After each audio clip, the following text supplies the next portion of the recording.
ನಮಸ್ಕಾರ ವೀಕ್ಷಕರೇ. ಮುಗುಳ್ನಗೆ ಆತ್ಮವಿಶ್ವಾಸದ ಪ್ರತೀಕ. ಇದು ದೇಹಕ್ಕೆ ಹಾಗೂ ಮನಸ್ಸಿಗೆ ನವ ಚೈತನ್ಯ ನೀಡುವ ದಿವ್ಯ ಔಷಧ. ಹಾಗೆ ಆಯುರ್ವೇದ ಆರೋಗ್ಯ ಅಭಿವೃದ್ಧಿಯ ಸಂಕೇತ. ಹಾಗಾದ್ರೆ ಬನ್ನಿ ಸ್ನೇಹಿತರೆ, ಆರೋಗ್ಯದ ಅಭಿವೃದ್ಧಿಗಾಗಿ ಆಯುರ್ವೇದದ ಬಗ್ಗೆ ತಿಳ್ಕೊಳ್ಳೋಣ ನಮ್ಮ ನಿಮ್ಮೆಲ್ಲರ ಮೆಚ್ಚಿನ ಆಯುರ್ವೇದಂ ವಹಾಮ್ಯಹಂ ಕಾರ್ಯಕ್ರಮದಲ್ಲಿ. ವೀಕ್ಷಕರೇ, ನಿಮ್ಮೆಲ್ರಿಗೂ ಗೊತ್ತಿರೋ ಹಾಗೆ ನಮ್ಮೊಂದಿಗಿದ್ದಾರೆ ಖ್ಯಾತ ಆಯುರ್ವೇದ ಹಾಗೂ ಆಹಾರ ತಜ್ಞರಾದಂತಹ ಆದರ್ಶ್ ತಟ್ಪತಿಯವರು. ಬನ್ನಿ ಅವರೊಂದಿಗೆ ಸಂವಾದ ನಡೆಸೋಣ. ಆದರ್ಶ್ ಅವರೇ, ನಮ್ಮ ಈ ಕಾರ್ಯಕ್ರಮಕ್ಕೆ ಆತ್ಮೀಯವಾದ ಸ್ವಾಗತ. ನಮಸ್ಕಾರ ಆದರ್ಶ್ ಅವರೇ, ಈಗ ನಾವು ಮಿಶ್ರ ರಾಶಿಯವ್ರ ಬಗ್ಗೆ ಮಾತಾಡ್ತಾ ಇದ್ದೀವಿ. ಅಂದ್ರೆ 2 ರಾಶಿಯ ಗುಣಗಳನ್ನ ಹೊಂದಿರ್ತಾರಲ್ಲ ಅವ್ರ ಬಗ್ಗೆ. ಸೊ ಹಾಗೆ ಈಗ ಇವತ್ತು ಟಾರಸ್ ಮತ್ತೆ ಜೆಮಿನಿ, ಈ 2 ಮಿಶ್ರ ರಾಶಿಯವ್ರಿಗೆ ಯಾವ ರೀತಿ ಒಂದು ಆಹಾರ ಪದ್ಧತಿ ಅಥವಾ ಜೀವನ ಶೈಲಿ ರೂಢಿಸ್ಕೊಬೇಕು ಅವರು ಅನ್ನೋದ್ರ ಬಗ್ಗೆ ತಿಳಿಸ್ಕೊಡ್ತೀರಾ? ಈಗ ಈ ಟಾರಸ್ ಅಂದರೆ ವೃಷಭ ರಾಶಿ ಮತ್ತು ಜೆಮಿನಿ ಅಂತಂದರೆ ಮಿಥುನ ರಾಶಿ, ಇವೆರಡರ ಕಸ್ಪ್ ಅಂತ ನಾವೇನು ಮಿಶ್ರ ರಾಶಿಗಳಂತ ಏನು ಹೇಳ್ತೀವಿ, ಇವ್ರ ಬಗ್ಗೆ ಈಗ ನಾನು ಹೇಳ್ಕೊಡ್ತೀನಿ ಕೆಲವೊಂದು ಮಾಹಿತಿಗಳನ್ನು. ಮುಖ್ಯವಾಗಿ ಇವರು ಏನಾಗಿರಬೇಕು ಅಂತಂತಂದರೆ ಯಾವುದೇ ಕೆಲಸ ಕಾರ್ಯಗಳಲ್ಲಿ, ಯಾಕಂದರೆ ಟಾರಸ್ ಅಂತಂದರೆ ಇವರು ಕಫ ಪ್ರಕೃತಿಯಲ್ಲಿ ಬರೋದ್ರಿಂದ ಇವರು ಏನಾಗಿರ್ಬೇಕಪ್ಪ ಮೊದಲನೇದಾಗಿ ಅಂತಂತಂದರೆ ಸ್ವಲ್ಪ ಆ್ಯಕ್ಟಿವ್ ಆಗೋದನ್ನು ಕಲಿಬೇಕು. ಆದಷ್ಟು ನಿದ್ದೆ ಮಾಡೋದು, ಆಮೇಲೆ ಮಧ್ಯಾಹ್ನದ ಊಟ ಮಾಡಿ ನಿದ್ದೆ ಮಾಡೋದು ಇವರು ತುಂಬ ಜಾಸ್ತಿ ಇವರಲ್ಲಿ ಕಂಡುಪಟ್ಟಿದೆ. ಮತ್ತು ಇನ್ನೊಂದು ಏನಪ್ಪ ಅಂತಂತಂದರೆ ಇವರು ವಾಕಿಂಗ್ ಕೂಡ ಸ್ವಲ್ಪ ಸ್ಲೋನೇ, ಯಾವುದೇ ಕೆಲಸದಲ್ಲಿ ಕೂಡ ಒಂದು ಆಸಕ್ತಿ, ಒಂದು ಉತ್ಸಾಹ ಅನ್ನೋದೇನಿದೆ ಅದು ಸ್ವಲ್ಪ ಕಡಿಮೆ ಆಗಿರುತ್ತೆ. ಮತ್ತು 75%ನಷ್ಟು ಟಾರಸ್ ಈಗ ಡಾಮಿನೇಟ್ ಆಗಿರೋದ್ರಿಂದ, ಮತ್ತು ಜೆಮಿನಿ ಅದಕ್ಕೆ ಒಂದು 25%ನಷ್ಟು ಬಂದಿರೋದ್ರಿಂದ ಇದರಲ್ಲಿ ಕಸ್ಪ್ನಲ್ಲಿ ಏನಾಗುತ್ತಪ್ಪ ಅಂತ ಹೇಳಿದರೆ, ಮುಖ್ಯವಾಗಿ ಇವರಿಗೆ ನಾನು ಮೊದಲೇ ಹೇಳಿದಾಗೆ ಸ್ವಲ್ಪ ಸುಸ್ತು, ಆಮೇಲೆ ಸ್ವಲ್ಪ ಎಲ್ಲ ಕೆಲಸದಲ್ಲಿ ಸ್ವಲ್ಪ ಸ್ಲೋ ಆಗಿ ನಿಧಾನವಾಗಿ ಮಾಡುವಂಥ ಕೆಲಸ ಕಾರ್ಯಗಳು, ಇದನ್ನೆಲ್ಲ ಇವರು ಕಡಿಮೆ ಮಾಡ್ಕೋಬೇಕು ಮೊದಲೇದು. ಎರಡನೇದಾಗಿ ಊಟವನ್ನು ಎಷ್ಟು ಬೇಕು ಅಷ್ಟೇ ಲಿಮಿಟ್ನಲ್ಲಿ ಊಟ ಮಾಡೋದು ಬಹಳ ಇಂಪಾರ್ಟೆಂಟ್ ಆಗುತ್ತೆ.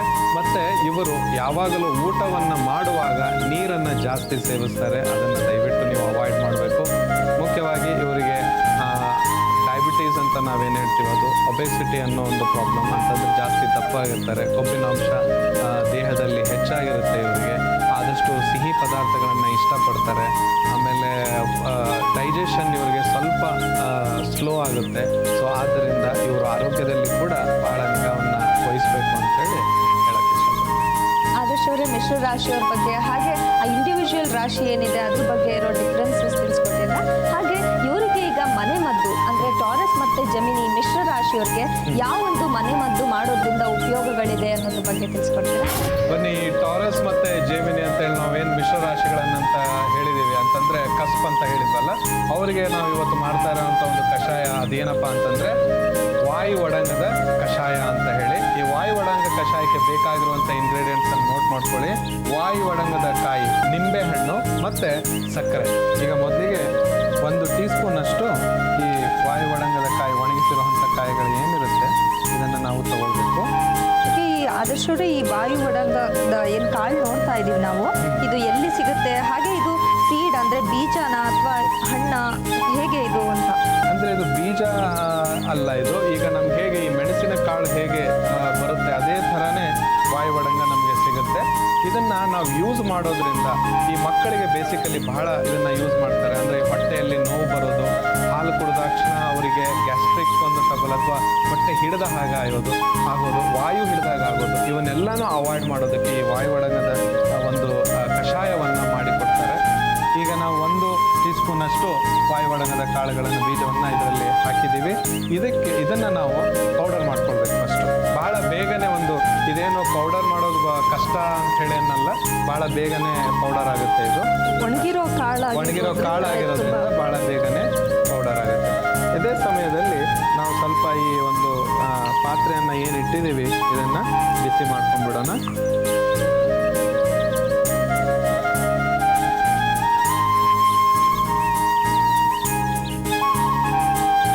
ಈಗ 1 ಗ್ಲಾಸ್ನಷ್ಟು ನೀರನ್ನು ಹಾಕ್ಕೊಳ್ಬೇಕು.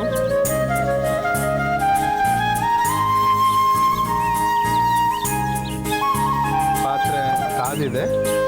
ನಂತರ ಬಿಸಿಯಾದಂಥ ನೀರಿಗೆ ನಾವು ಈ ವಾಯು ಒಡಂಗದ ಒಂದು ಏನು ಪೌಡರ್ ಅಂತ ಹೇಳಿ ನಾವೇನು ಮಾಡ್ಕೊಂಡಿದ್ದೀವಿ ಅದನ್ನು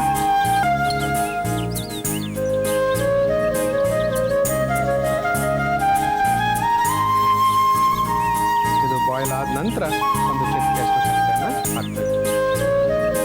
ಈಗ ಇದು ನೀರು ಬಾಯ್ಲ್ ಆಗ್ತಾ ಇದೆ, ಇದನ್ನು ನಾವು ಒಂದು ಸ್ವಲ್ಪ ಇದಕ್ಕೆ ಸಕ್ಕರೆಯನ್ನು ಹಾಕ್ಕೊಳ್ಬೇಕು. ಒಂದು ಚಿಟಿಕೆಯಷ್ಟು ಸಕ್ಕರೆಯನ್ನು ಹಾಕ್ಕೊಳ್ಬೇಕು. ನಂತರ ಒಂದು ಕಾಲು ಭಾಗದಷ್ಟು ನಿಂಬೆಹಣ್ಣಿನ ರಸ. ನಂತರ ಇದನ್ನು ನಾವು ಸೋಸ್ಕೊಳ್ಬೇಕು, ಅಂತಂದರೆ ಇದನ್ನು ಸ್ಟ್ರೈನ್ ಮಾಡಿಕೊಳ್ಬೇಕು.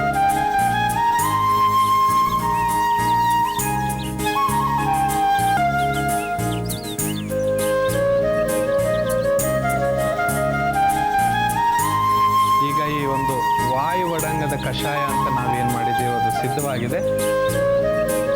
ಈ ಒಂದು ಕಷಾಯದಿಂದ ಇನ್ನೊಂದು ಪ್ರಾಬ್ಲಮ್ ಏನು ಸಾಲ್ವ್ ಆಗುತ್ತೆ ಅಂದರೆ ಕಾನ್ಸ್ಟಿಪೇಷನ್, ಮಲಬದ್ಧತೆ ಅಂತ ನಾವೇನು ಹೇಳ್ತೀವಿ, ಅದು ಕೂಡ ಬಹಳ ಒಂದು ಒಳ್ಳೆಯ ರೀತಿಯಲ್ಲಿ ನಿಮಗೆ ಒಂದು ಎಫೆಕ್ಟನ್ನು ಅಂತಂದರೆ ಇದನ್ನು ತಗೊಂಡಾಗ ನಿಮಗೆ ಬಹಳ ಒಂದು ಉಪಾಯಕಾರಿಯಾದಂಥ ಒಂದು ಸೊಲ್ಯೂಷನ್, ಭಾಳ ಒಳ್ಳೆಯ ಸೊಲ್ಯೂಷನ್ ಅಂತ ಹೇಳ್ಬೋದು. ಮಲಬದ್ಧತೆ ಇದ್ದವರಿಗೆ ಇದನ್ನು ರಾತ್ರಿ ಮಲಗೋಕ್ಕಿಂತ ಮುಂಚೆ ನೀವು ಒಂದು ಗ್ಲಾಸ್ ಬಿಸಿಯಾದಂಥ ಈ ಒಂದು ವಾಯುವಡಂಗದ ಕಷಾಯವನ್ನು ತಗೊಂಡ್ರೆ ಬಹಳ ಉಪಯೋಗಕಾರಿ ಅಂತ ಹೇಳಿ. ವೃಷಭ ಮತ್ತು ಮಿಥುನ ಮಿಶ್ರ ರಾಶಿಯವರಿಗೆ ವಾಯು ಒಡಂಗದ ಕಷಾಯ. ಬೇಕಾಗುವ ಸಾಮಗ್ರಿಗಳು: ಒಣಗಿಸಿರುವ ವಾಯು ಒಡಂಗದ ಕಾಯಿ, ನಿಂಬೆಹಣ್ಣು ಮತ್ತು ಸಕ್ಕರೆ.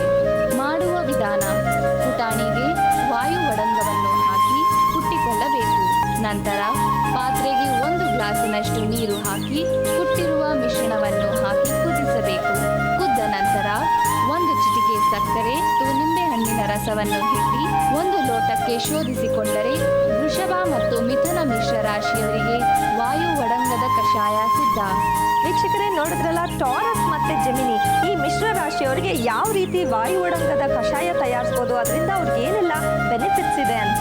ಹಾಗೆ ಇವ್ರಿಗೆ ಬಜೆ ಮತ್ತು ಶುಂಠಿ ಕಷಾಯ ಹೇಗೆ ತಯಾರಿಸೋದು, ಅದರಿಂದ ಎಲ್ಲ ಏನು ಉಪಯೋಗ ಇದೆ ಇವ್ರಿಗೆ ಅನ್ನೋದ್ರ ಬಗ್ಗೆ ತಿಳ್ಕೊಳ್ಳೋಣ ಬನ್ನಿ. ಈ ಟಾರಸ್ ಮತ್ತು ಜೆಮಿನಿ ಅಂತಂತಂದರೆ ಈ ವೃಷಭ ರಾಶಿ ಮತ್ತು ಮಿಥುನ ರಾಶಿಯವರಿಗೆ ಇವತ್ತಿನ ಒಂದು ಕಷಾಯ ಇನ್ನೊಂದು ಯಾವುದಪ್ಪ ಅಂತ ಹೇಳಿದರೆ ಈ ಶುಂಠಿ ಮತ್ತು ಬಜೆ ಇದರ ಒಂದು ಕಷಾಯವನ್ನು ನಾವು ಮಾಡ್ತಾ ಇದ್ದೀವಿ. ಇದಕ್ಕೆ ಬೇಕಾಗಿರುವಂಥ ಇಂಗ್ರೀಡಿಯೆಂಟ್ಸ್ ಏನು ಅಂತ ಹೇಳಿ ನೋಟ್ ಮಾಡ್ಕೊಳ್ಳಿ. ಹಾಲು, ಶುಂಠಿ ಪುಡಿ, ಜೇನುತುಪ್ಪ, ಬಜೆ ಮತ್ತು ಓಂಕಾಳು. ಈಗ ಮೊದಲಿಗೆ ಒಂದು ಪಾತ್ರೆಯನ್ನಿಟ್ಟು ಬಿಸಿ ಮಾಡ್ಕೊಂಡು ಅದಕ್ಕೆ ಒಂದು ಸ್ವಲ್ಪ ನೀರನ್ನು ಹಾಕ್ಕೊಳ್ಬೇಕು.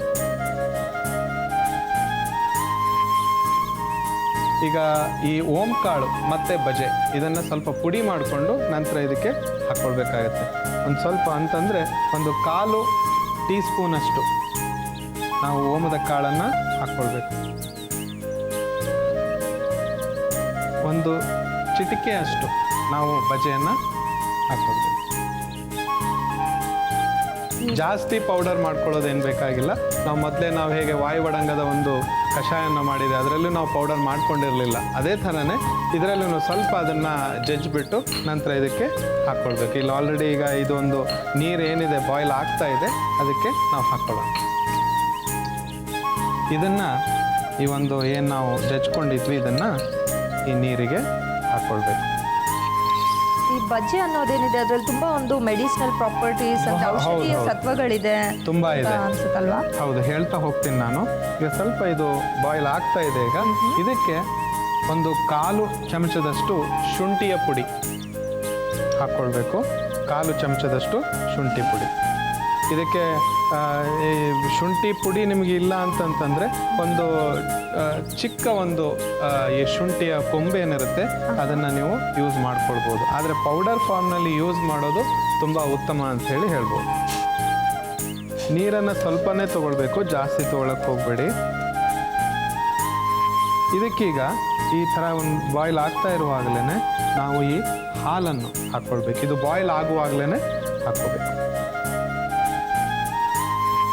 ಸ್ವಲ್ಪ ಉರಿಯನ್ನು ನಾವು ಜಾಸ್ತಿ ಮಾಡಿಕೊಂಡು ಇದು ಬಾಯ್ಲ್ ಆಗಬೇಕು. ಇದರಲ್ಲೇ ಆ ಒಂದು ನಾವೇನು ಬಜೆಯನ್ನು ಹಾಕಿದ್ದೀವಿ, ಓಮದ ಕಾಳನ್ನು ಹಾಕ್ಕೊಂಡಿದ್ದೀವಿ, ಆಮೇಲೆ ಈ ಒಣಶುಂಠಿಯ ಪುಡಿಯನ್ನು ಇದರಲ್ಲಿ ನಾವೇನು ಹಾಕ್ಕೊಂಡಿದ್ದೀವಿ ಇದು ಎಲ್ಲನೂ ಈ ಹಾಲಿನಲ್ಲಿ ನಾವು ಕುದಿಸ್ಬೇಕು, ಬೇಯಿಸ್ಬೇಕು. ಇದನ್ನು ಈ ಬಜೆ ಅನ್ನೋದೇನಿದೆ ಇದು ಬೇಸಿಕಲಿ ಟಂಗ್ ಅಂತಂದರೆ ನಿಮ್ಮ ನಾಲಿಗೆ ಅನ್ನೋದೇನಿದೆ ಅದನ್ನು ಕ್ಲೀನಾಗಿಡುತ್ತೆ.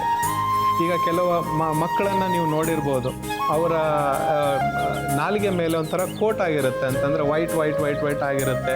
ಅದನ್ನು ನೀವು ಕ್ಲೀನ್ ಮಾಡೋಕ್ಕಾಗೋದಿಲ್ಲ, ಯಾಕಂದರೆ ಚಿಕ್ಕ ಮಗು ಇರುವಾಗ ನೀವು ಅದನ್ನು ಕ್ಲೀನ್ ಮಾಡೋದು ಸ್ವಲ್ಪ ಕಷ್ಟ ಆಗುತ್ತೆ. ಈಗ ದೊಡ್ಡವರಲ್ಲೂ ನಾವು ನೋಡಿದ್ದೀವಿ, ಅಂದರೆ ವಯಸ್ಸಿಗೆ ಬಂದಂಥ ಜನರಲ್ಲೂ ನಾವು ನೋಡಿದ್ದೀವಿ, ಅವರಲ್ಲಿ ಈ ಬಾಯಿ ವಾಸನೆ ಬರುತ್ತೆ. ಕೆಲವರಿಗೆ ಹಲ್ಲನ್ನು ನಾವು ಬೆಳಿಗ್ಗೆ ಎದ್ದು ತಿಕ್ಕಿದ ನಂತರನೂ ಮಧ್ಯಾಹ್ನದ ವೇಳೆಯಲ್ಲಿ ಅವರಿಗೆ ಕೆಲವರಿಗೆ ಬಾಯಲ್ಲಿ ಸ್ಮೆಲ್ ಬರೋದು ಬಹಳ ನಾವು ನೋಡಿದ್ದೀವಿ. ಅಂಥವರಿಗೆ ಈ ಒಂದು ಏನು ಕಷಾಯ ಇದೆ ಬಹಳ ಒಳ್ಳೆಯದು. ಇದು ಆ್ಯಕ್ಚುಲಿ ಟಂಗ್ ಮತ್ತು ಈ ಗಂಟಲ ಅಂತಂದರೆ ನಾಲಿಗೆ ಮತ್ತು ಗಂಟಲು ಭಾಗವನ್ನು ಕ್ಲೀನಾಗಿಡುತ್ತೆ. ಸೊ ಆದ್ದರಿಂದ ಇದು ಬಹಳ ಬಜೆ ಅನ್ನೋದೇನಿದೆ ಬಹಳ ಒಂದು ಉಪಯುಕ್ತವಾದಂಥ ಒಂದು ಇಂಗ್ರೀಡಿಯೆಂಟ್ ಅಂತ ಹೇಳ್ಬೋದು. ಸೊ ಇದನ್ನು ನೀವು ಯಾವಾಗ ತೊಗೊಳ್ಬೇಕು, ಇದು ಬಹಳ ಮುಖ್ಯವಾದಂಥದ್ದು. ಊಟ ಆದ ನಂತರ, ಮಧ್ಯಾಹ್ನದ ಊಟ ಆದ ನಂತರ ಮತ್ತು ರಾತ್ರಿ ಊಟ ಆದ ನಂತರ ನೀವು ಇದನ್ನು ಸೇವಿಸಬೇಕು. ಬಹಳ ಉಪಯುಕ್ತವಾದಂಥ ಒಂದು ಕಷಾಯ ಇದು. ಇಲ್ಲಿ ಬಾಯ್ಲ್ ಆಗಿದೆ, ಈಗ ಮುಗಿದಿದೆ ಇದು. ಇದನ್ನು ಈಗ ಒಂದು ನಾವು ಗ್ಲಾಸಿಗೆ ಸ್ಟ್ರೈನ್ ಮಾಡ್ಕೊಳ್ಳೋಣ. ಮಾಡ್ಕೊಂಡ ನಂತರ ನಾವು ಜೇನುತುಪ್ಪವನ್ನು ಹಾಕ್ಕೊಳ್ಬೇಕು.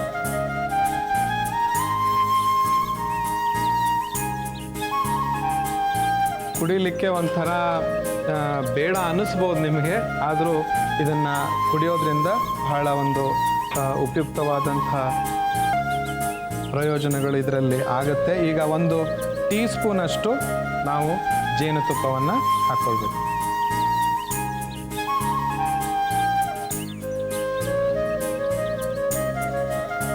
ಈಗ ಈ ಒಂದು ಬಜೆ ಮತ್ತು ಶುಂಠಿಯ ಕಷಾಯವನ್ನು ನಾವೇನು ಮಾಡಿದ್ದೀವಿ ಅದು ರೆಡಿ ಆಗಿದೆ, ಈಗ ಸಿದ್ಧವಾಗಿದೆ. ಇದನ್ನು ನಾನು ಹೇಳಿದ ಹಾಗೆಯೇ ಮಧ್ಯಾಹ್ನ ಊಟವಾದ ನಂತರ ಮತ್ತು ರಾತ್ರಿ ಊಟವಾದ ನಂತರ ಇದನ್ನು ತಗೊಳ್ಳೋದು ಬಹಳ ಉತ್ತಮ. ಡೈಜೆಷನ್ಗೆ ಹೆಲ್ಪ್ ಆಗುತ್ತೆ, ಉತ್ಸಾಹಭರಿತರಾಗಿರ್ತೀರ, ಮತ್ತು ಯಾವುದೇ ಒಂದು ಕಾನ್ಸ್ಟಿಪೇಷನ್ ಅಂತ ನಾವೇನು ಹೇಳ್ತೀವಿ ಅದು ಕೂಡ ಆ ಒಂದು ಮಲಬದ್ಧತೆ ಏನಿದೆ ಆ ತೊಂದರೆನೂ ಇದರಿಂದ ನಿವಾರಣೆ ಆಗುತ್ತೆ. ಆದ್ದರಿಂದ ಇದನ್ನು ನೀವು 10 ರಿಂದ 15 ದಿವಸ ಮೊದಲು ಪ್ರಾಕ್ಟೀಸ್ ಮಾಡಿ. ಇದು ಫಸ್ಟಿಗೆ ನೀವು ಸ್ವಲ್ಪ ಸೇವಿಸುವಾಗ ಒಂಥರ ಅನಿಸ್ಬೋದು, ಯಾಕಂದರೆ ಹಾಲಿನಲ್ಲಿ ಬಜೆ ಮತ್ತು ಓಂಕಾಳು ಹಾಕ್ತಿರೋದ್ರಿಂದ ಸ್ವಲ್ಪ ಅಂತಂದರೆ ನಮಗೆ ಟೇಸ್ಟ್ ಗೊತ್ತಿರುತ್ತೆ. ಮಕ್ಕಳಿಗಾದರೆ ಇದ್ರ ಟೇಸ್ಟು ಗೊತ್ತಿರಲ್ಲ, ನಾವು ಕುಡಿಸಿದ ನಂತರನೇ ಹೋಗಿ ಗೊತ್ತಾಗೋದು. ಸೊ ಆದ್ದರಿಂದ ಸ್ವಲ್ಪ ನೀವು ಇದನ್ನು ಒಂದು 10 ರಿಂದ 12 ದಿವಸ ಪ್ರಾಕ್ಟೀಸ್ ಮಾಡಿ. ನಂತರ ಕ್ರಮೇಣವಾಗಿ ನಿಮ್ಮ ಜೀವನದಲ್ಲಿ ಇದನ್ನು ನೀವು ಉಪಯೋಗಿಸ್ತಾ ಹೋಗಿ. ನಂತರ ನಿಮಗೆ ರಿಸಲ್ಟ್ಸ್ ಇದರಿಂದ ಬರುವಂಥ ಒಳ್ಳೆಯ ರಿಸಲ್ಟ್ ಇಂದ ನಿಮಗೆ ಗೊತ್ತಾಗುತ್ತೆ ಇದು ಎಷ್ಟು ಒಳ್ಳೆಯ ಒಂದು ಕಷಾಯ, ಒಂದು ಔಷಧಿ ಅಂತ ಹೇಳಿ ಹೇಳ್ಬೋದು.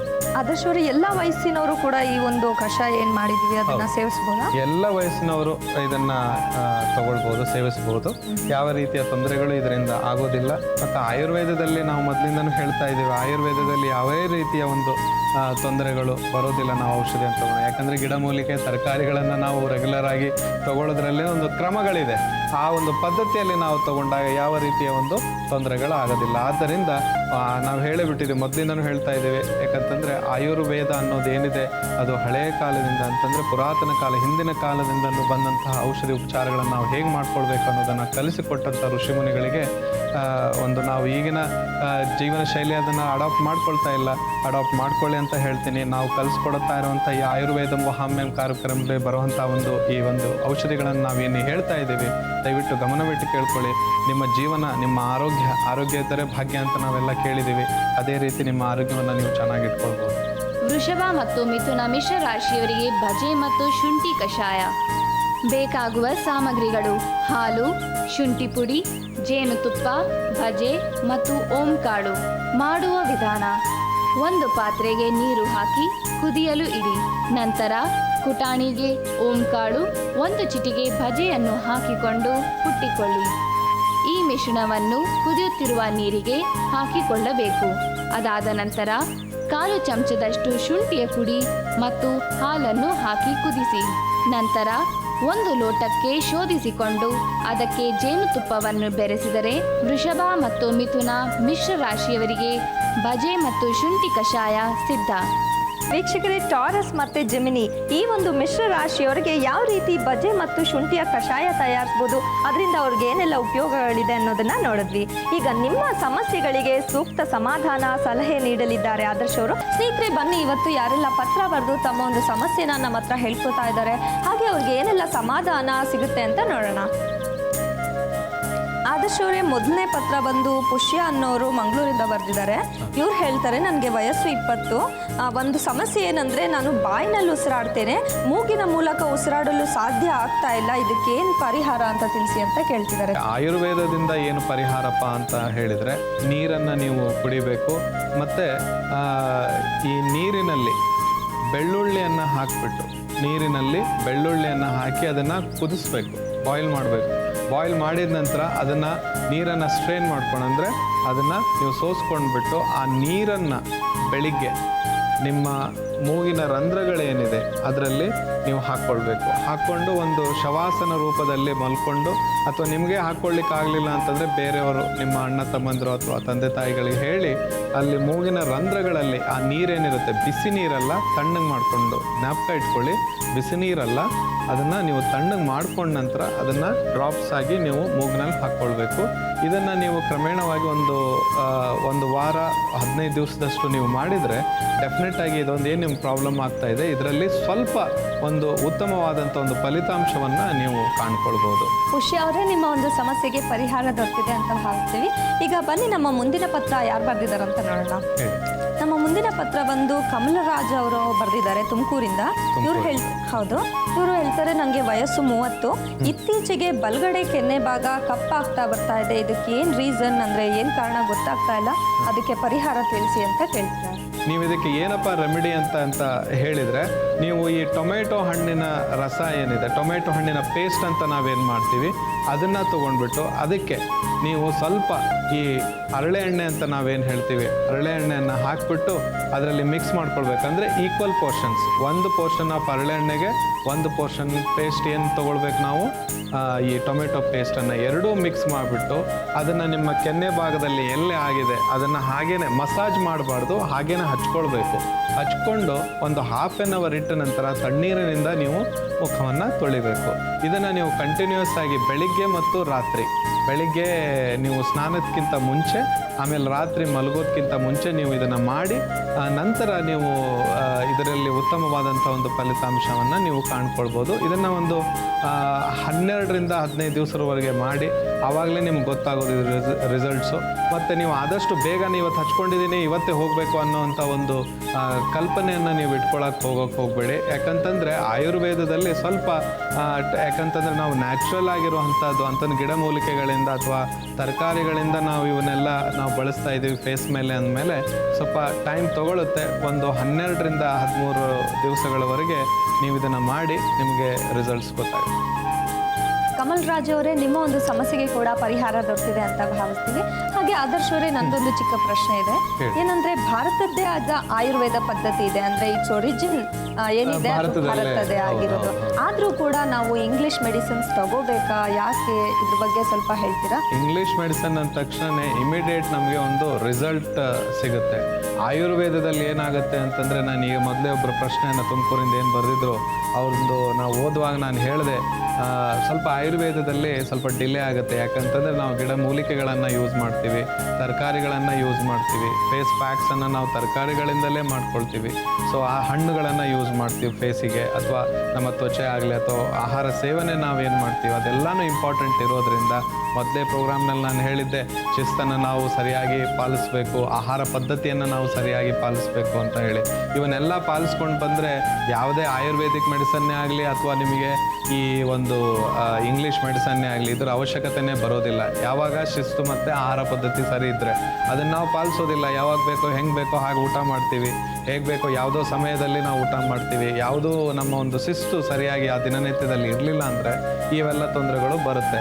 ಮತ್ತು ಆಯುರ್ವೇದದಲ್ಲಿ ಏನು ಅಂತಂದರೆ ಎಲ್ಲ ಗಿಡಮೂಲಿಕೆಗಳಿಂದ ಆ ದೇಹದ ಮೇಲೆ ನಾವು ಈಗ ನೋಡಿ, ಈಗೆಲ್ಲ ಜಂಕ್ ಫುಡ್ಸ್ ಅಂತ ನಾವು ಹೇಳ್ತೀವಿ, ಪಿಜ್ಜಾ ತಿಂತೇವೆ, ಬರ್ಗರ್ಸ್ ತಿಂತೀವಿ, ಆಮೇಲೆ ಫ್ರೆಂಚ್ ಫ್ರೈಸು ಅದು ಇದು ಅಂತ ಎಣ್ಣೆಯಲ್ಲಿ ಕರೆದಂಥ ಹೆಚ್ಚು ಪದ್ಧತಿಗಳನ್ನು ನಾವು ಅಳಿಸ್ಕೊಂಡು ಬಿಟ್ಟಿದ್ದೀವಿ.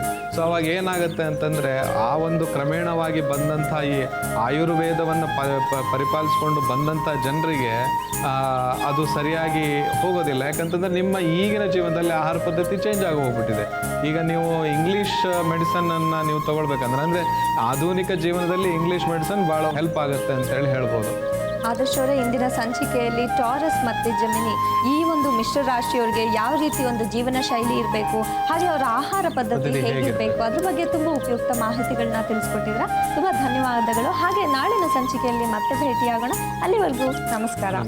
ವೀಕ್ಷಕರೇ, ಇಂದಿನ ಸಂಚಿಕೆಯಲ್ಲಿ ಟಾರಸ್ ಮತ್ತು ಜೆಮಿನಿ ಈ ಮಿಶ್ರ ರಾಶಿಯವರ ಬಗ್ಗೆ ತುಂಬ ಒಳ್ಳೆಯ ಉಪಯುಕ್ತ ಮಾಹಿತಿಗಳನ್ನ ತಿಳ್ಕೊಂಡಿದ್ದೀವಿ. ಹಾಗೆ ನಾಳಿನ ಸಂಚಿಕೆಯಲ್ಲಿ ಜೆಮಿನಿ ಮತ್ತು ಕ್ಯಾನ್ಸರ್ ಇವರ ಒಂದು ಆಹಾರ ಪದ್ಧತಿ, ಜೀವನ ಶೈಲಿ ಹೇಗಿರಬೇಕು, ಹೇಗೆ ರೂಪಿಸ್ಕೋಬೇಕು, ಇದ್ರ ಬಗ್ಗೆ ತಿಳ್ಕೊಳ್ಳೋಣ. ಅಲ್ಲಿವರೆಗೂ ನಮಸ್ಕಾರ.